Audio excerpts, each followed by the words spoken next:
Good evening. Well, this is your boy, Isodi Mapo. Welcome back to our world. Um, on the last video, remember we introduced a very big topic, rather very important and critical to some people, guiding. And we get to talk to guiding in two different ways. Ordinary guiding that can be done by anyone. Generally, like I said, guide is just anyone who's confident enough to talk about what they know, about their surroundings. So now, I'm still getting a lot of questions from people about, more into guiding. So if you are a guide in Botswana, how are you recognized as a guide? That is the paperwork and the licenses and stuff like that. So just to jump right on it, how do you become a guide in Botswana? To say you are a guide, what documentation do you need to have? So I will jump right into it. Firstly, for you to become a guide, you have to love what you do. Guiding it's a passion-driven kind of job. You need to be so passionate about animals, about vegetation, about flora and fauna and flora in general. But for you to be documented or for you to be accredited or certified as a guide in Botswana, there are a few things that you need. First thing first, which is a requirement, you need to have a driver's license, and definitely accompanying a driver's license, you need to know how to drive a manual transmission car mostly, because that's what a lot more times people do use out there, where you'll be guiding. Definitely most of the guiding happens in national parks and game reserve, where the terrain is very, very bad. And sometimes it's sandy, sometimes it's muddy, so you need to know how to drive a manual transmission car. Even if it's not a manual, but you need to know how to drive in those obstacles, You need to know how to tackle sand, because you don't want a situation where you get stuck for 2 days in a remote area without getting any help with your clients. They start to get frustrated and stuff like that. So driver's license accompanied with a skill to drive. You need to know how to drive. And the car that you need to drive, mostly it's a 4-wheel drive, because that's what you need mostly in this roads. First, driver's license. Secondly, you need to have at least 6 months basic training on guiding. That will include your first aid, how to talk to people, customer service. All those will be included on your 6 months training. Here in Botswana is done at an institution called Botswana Wildlife Training Institute. Or there are so many others. There is Career Dreams. That's where they offer those kind of studies, so that they introduce you to guiding, to the concepts of guiding. What are you expected of to be a guide? How do you tackle your customers and stuff like that? Once you have that certificate, then you have to be a Botswana, of course. You need a national ID. From there, then on top of that, you need to have basic communication skill, more especially fluent in both written and spoken English and Tswana languages. Those are the two official languages in Botswana. But an added advantage is another language, from anywhere in the world. It could be Swahili, it could be French, it could be German. That's an added advantage for an extra language. But then from there, then you apply. Now and then, I don't know if it's twice a year, then the Department of Wildlife National Park will issue out an expression of interest, where people who likes to become guides will actually apply. Then a lot of people will apply, of course. Then they use that vetting program to actually take out the people that are not eligible to become guides. Then from there, if you are lucky enough to be selected, then you are going to go through a series of examination process, to see if you can really become a guide. So you go through 3 categories or 3 entries. first is the theory test. So if you are chosen, so on the theory test, they'll be just asking you, general questions about guiding, about the bush, about current affairs, about cars, just general information about guiding.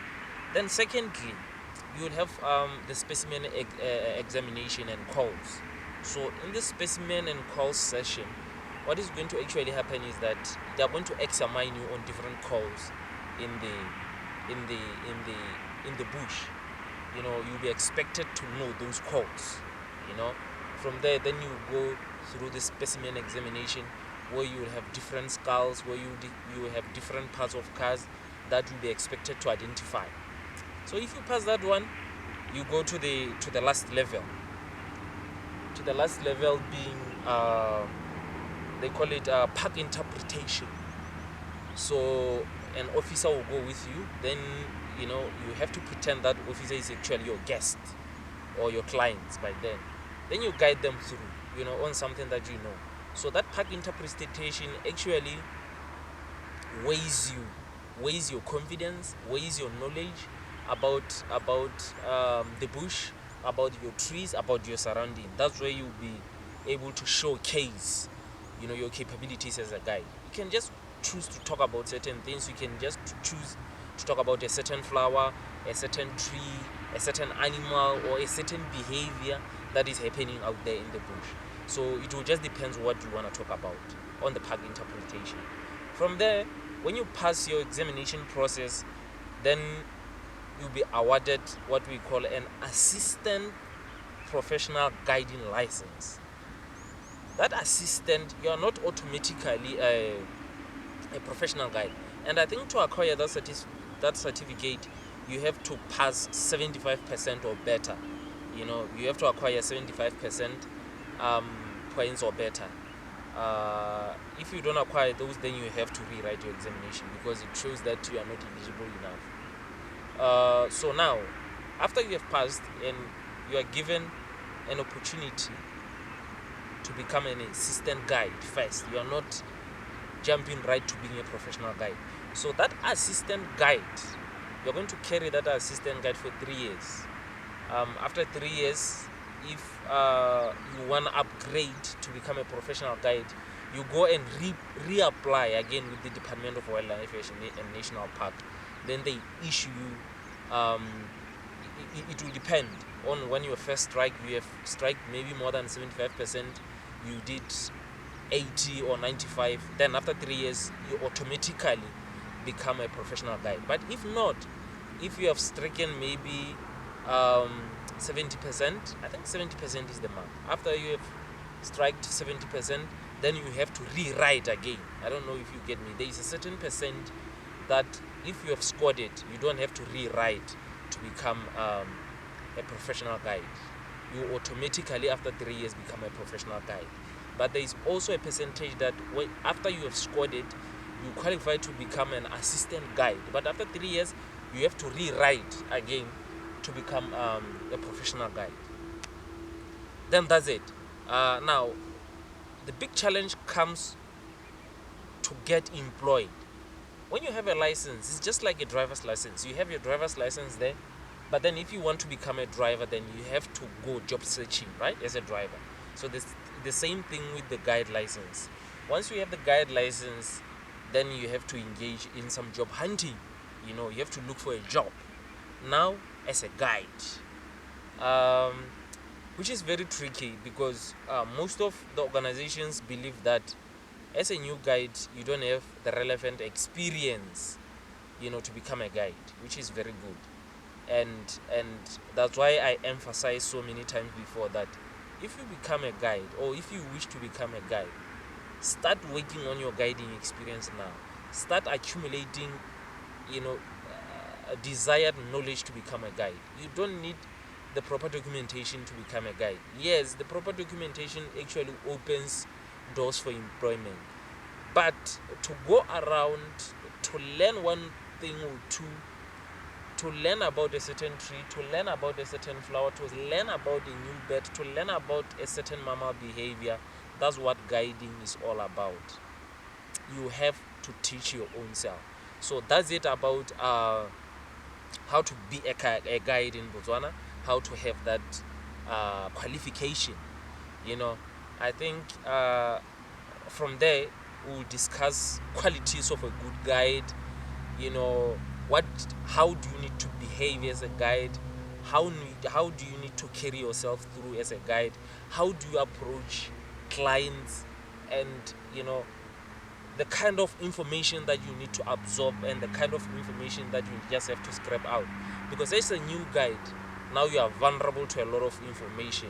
Some information is credible, you can use it um, to your own advantage. Some information is just useless, it's just people are using it to tease you and stuff like that. So those are the points that you are going to cover in the future of qualities of making a good guide. Remember, everything that I talk about on this presentations or on my channel is my life experience. So I'm not talking about something that I've researched about. I'm not talking about something that is someone's research or something. So I'm talking about my life experience as a guide, my life experience as a traveler, my life experience as as a new guide. How did I progress from being a new guide to a professional guide? The challenges that you go through, your accomplishments, where do you need to look, you know, the mistakes that I made, all that is my life experience that I'll be taking to you so that you can use it to learn, so that you can use it to improve your guiding experience.